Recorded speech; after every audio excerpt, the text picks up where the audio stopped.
بسیار بیشتر از این حرف. কুয়েতের ভূমি এবং জলসীমা ব্যবহার করে ইরানে স্থল এবং নৌ অভিযানের নীল নকশা করেছিল আমেরিকা। চুপিসারে কুয়েতের বুবিয়ান দ্বীপে অবতরণ করে মার্কিন সেনারা। তবে ইরানের চোখ ফাঁকি দেয়া সম্ভব হয়নি। সরাসরি সেই ঘাঁটিতে গিয়ে পড়েছে ইরানি মিসাইল। শক্তিশালী আঘাতে বিধ্বস্ত মার্কিন উপস্থিতি। ধ্বংস হয়েছে MQ-9 ড্রোন ও একটি F-16 যুদ্ধ বিমান। সেখানকার বন্দরে রাখা কয়েকটি ল্যান্ডিং ক্রাফটও উড়িয়ে দিয়েছে ইরান। কুয়েতের এই প্রবেশদ্বার এখন পরিণত হয়েছে রীতিমতো নরকে। আর এতেই ভেস্তে গেছে এখান দিয়ে ইরানি স্থল অভিযানের ট্রাম্পের স্বপ্ন। ইরানি ইসলামিক রেভলিউশনারি গার্ডের ক্ষেপণাস্ত্র ও ড্রোন হামলায় বিপাকে পড়েছে মার্কিন সেনারা। অন্যদিকে কুয়েতকে শাস্তি দিতে দেশটির আন্তর্জাতিক বিমানবন্দরে ড্রোনের বৃষ্টি নামিয়েছে IRGC। ফের ইরানের আঘাতে বিপর্যস্ত কুয়েত। ইরানের হামলায় কেঁপে উঠেছে দেশটির বুবিয়ান দ্বীপ। এই দ্বীপেই মার্কিন সৈন্যদের বড় অংশ মোতায়েন ছিল। হামলার সময়ই চরম বিপাকে পড়েছে তারা।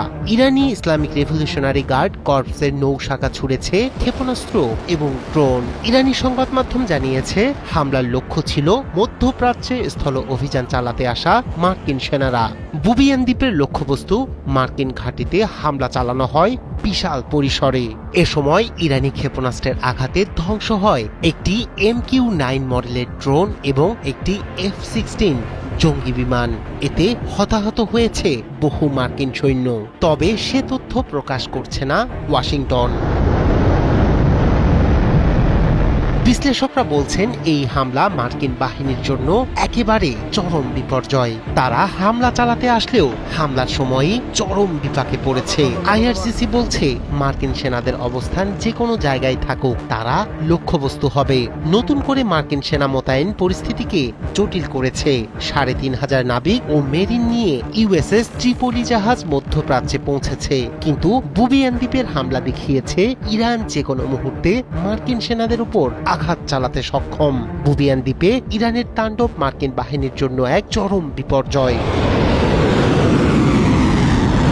অন্যদিকে নতুন করে ড্রোন হামলার শিকার হয়েছে কুয়েত আন্তর্জাতিক বিমানবন্দর। আগুন নিয়ন্ত্রণে আনতে ঘন্টার পর ঘন্টা কাজ করছে দমকল বাহিনী।